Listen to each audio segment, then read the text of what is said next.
menunjukkan itu semua, maka ada satu kaidah. Kalau kaidah ini benar, dan inilah dari kalimat Bismillahirrahmanirrahim akan muncul kemudian kalimat-kalimat lain sebagai tafsir dari kalimat ini, dan satu dengan yang lainnya akan saling menjelaskan. Indahnya nanti keterangan di Al-Fatihah dirinci di Al-Baqarah, terusannya ada di Ali Imran sampai dengan ke An-Nas. Indah luar biasa.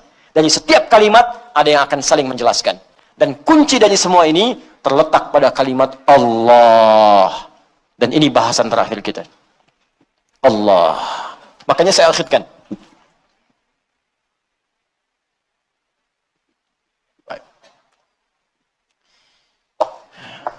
Saya bacakan dulu kaidahnya. Kitabnya At-Ta'rifat karya Imam Al-Jurjani. Ya. Nanti saya bawakan lagi beberapa kitab yang lain. Ini kadang-kadang kitab itu saya hafalkan, cuma kadang-kadang ada sebagian kawan-kawan yang mungkin belum mendapati referensinya, jadi menilai bahwa ini nggak ada nih, pendapat ini nggak ada, dari mana gitu kan. Nah, maka beberapa taklim mungkin saya akan bawa kitab-kitab itu supaya bisa untuk sharing di situ. Kalau ada yang kurang tepat silahkan diluruskan, tidak ada masalah. Saya sih enak saja. Kalau benar salah ya kita katakan itu keliru ya. Kalau misalnya salah sebut nama, ya saya salah sebut nama kemarin, harusnya ini, yang benar ini, bukan ini, ya selesai. Dan tidak harus mempertahankan kesalahan. Ya. Dan juga jangan cari-cari kesalahan, capek nanti. Ya, capek. Guru itu kalau mengajar pasti ada aja salahnya, pasti salah. Tapi yang paling salah adalah murid yang mencari-cari kesalahan guru. Jelas ya? Nah, bikin status dulu, catat tuh. Ya. Bismillahirrahmanirrahim. Al-Ismul A'zam. Al-Ismul A'zam, nama yang paling agung, tinggi. A'zam itu isim tafdil dari kata azuma. Azuma, a'zam. Azuma besar. Sigat mubalaghahnya azim, sangat besar. A'zam paling besar, paling agung. Jadi kalau ada yang agung, ini yang paling agung. Kalau ada yang bisa mengangkat, ini yang paling tinggi angkatannya. Kalau ada yang bisa memuliakan, ini yang paling bisa memuliakan pada tingkat yang paling dahsyat. Anda dimuliakan oleh ibu Anda, teman Anda, tetangga Anda, keluarga Anda, masyarakat Anda, maka ada yang lebih dahsyat dalam memuliakan Anda. Inilah dia nanti yang akan kita lihat. Jelas ya? Nah, mari kita lihat Al-Ismul A'zam. Huwal ismul jami' li jami'il asma'. Huwal ismul jami' li jami'il asma'. Al-Ismul A'zam ini adalah nama yang mencakup seluruh nama-nama kemuliaan, nama-nama kebaikan. Jadi kalau ada semua nama baik, puncaknya nama ini. Puncaknya nama yang ini. Ya. Apa nama yang dimaksudkan? Yuk kita lihat. Qila, dikatakan nama Al-Ismul A'zam itu tidak ada yang lain. Wallah, yaitu Allah. Allah. Allah. Ini. Nama Allah itu disebut dengan nama Al-Ismul A'zam. Ini sepakat orang Arab langsung nyebut A'zam. Nama yang paling tinggi, nama yang paling agung, nama yang paling dahsyat. Al-Ismul Jami' li Jawami' Sifatil Mahmudah li Jami'il Asma'. Nama terbaik, teragung yang mencakup semua nama kebaikan yang pernah ada. Makanya ketika Allah memperkenalkan nama ini, Allah menyebutkan bahwa nama Allah ini memiliki semua sifat-sifat nama-nama kebaikan. Baik namanya ataupun sifatnya. Itu kita temukan di Quran surah ke-7 Al-A'raf ayat 180. Quran surah ke-7 ayat 180. Di halaman 174, posisi paling kiri, baris yang keempat, sebelah atas. Walillahil asma'ul husna fad'uuhu biha. Walillahil asma'ul husna. Walillah, hanya milik Allah.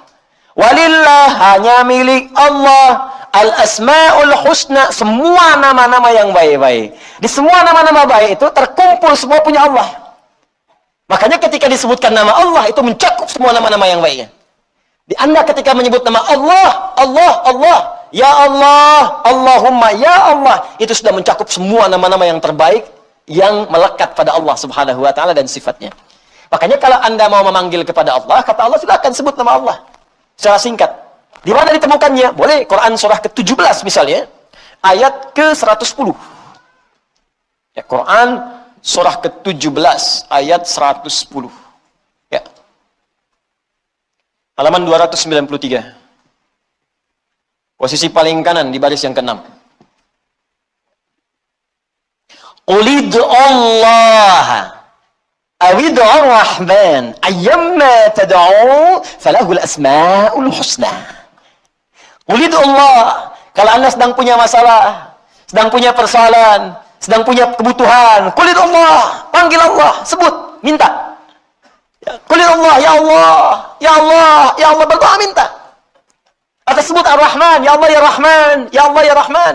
Atau kalau ingin spesifik, silahkan panggil nama-nama yang Allah miliki sesuai dengan kadar kebutuhan Anda. Semua namanya baik. Misal, Anda butuh rezeki, sebut namanya ya Razzaq. Anda sedang belajar, besok mau ujian, belajar supaya dipercepat ilmu, sebut namanya ya Alim. Anda sedang bekerja, ada yang usil, ada yang iseng, ada yang ingin mencelakai Anda, sebut namanya ya Jabbar, ya Malik. Sedang punya banyak masalah, sebut ya Sabar, Sabar, Sabar. Tapi kalau Anda ingin menyebut satu nama yang dengan itu semua masalah Anda tuntas, sebut Allah. Ya Allah, hamba bermunajat kepadamu. Ya Allah, hamba memohon kepadamu.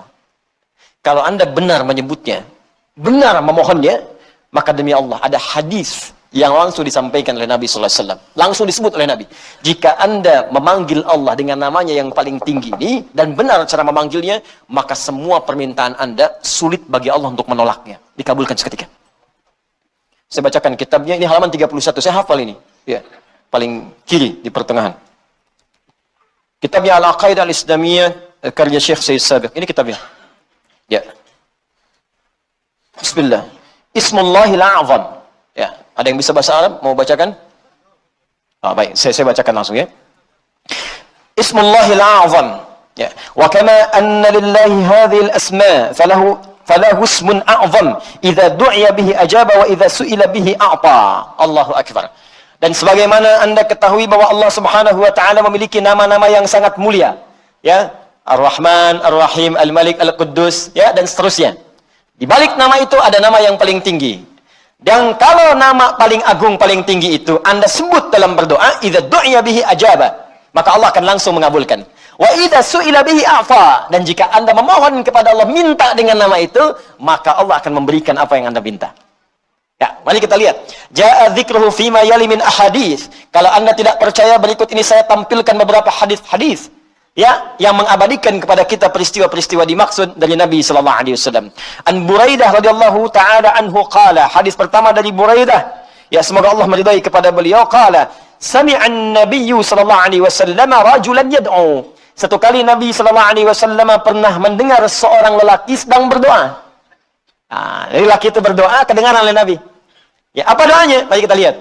Wa huwa yaqulu, dia berkata, Allahumma inni as'aluka bi anni ushhidu annaka antallah la ilaha illa antas samad alladhi lam yalid wa lam yulad wa lam yakul lahu kufuwan ahad. Allahumma ighfirli.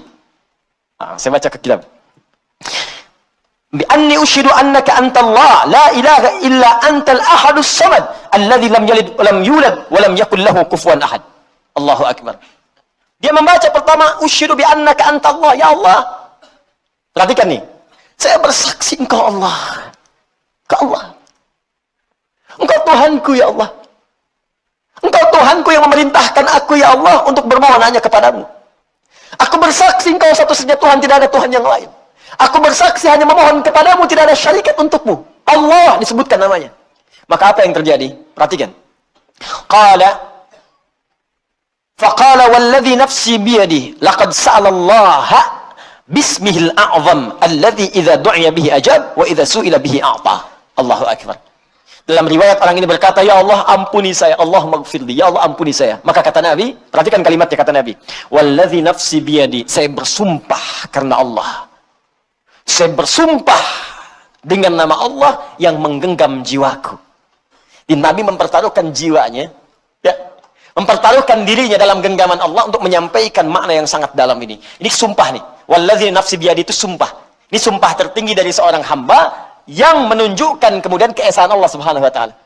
Nabi itu cukup berkata, kata-katanya benar karena sifatnya itu siddiqul amin. Ya, siddiqul amin. Jadi kalau bersumpah ada yang serius di situ, ada yang sangat penting. Saking pentingnya sampai bersumpah. Anda percaya nggak dengan saya? Tidak, sumpah demi Allah yang menggenggam jiwa saya, yang bisa mewafatkan saya kapanpun. Saya bersumpah. Ini hadis bersumber dari Nabi Sallallahu Alaihi Wasallam. Nah, pertanyaan saya, semakin percaya nggak dengan saya? Semakin ya? Ini Nabi yang bersumpah.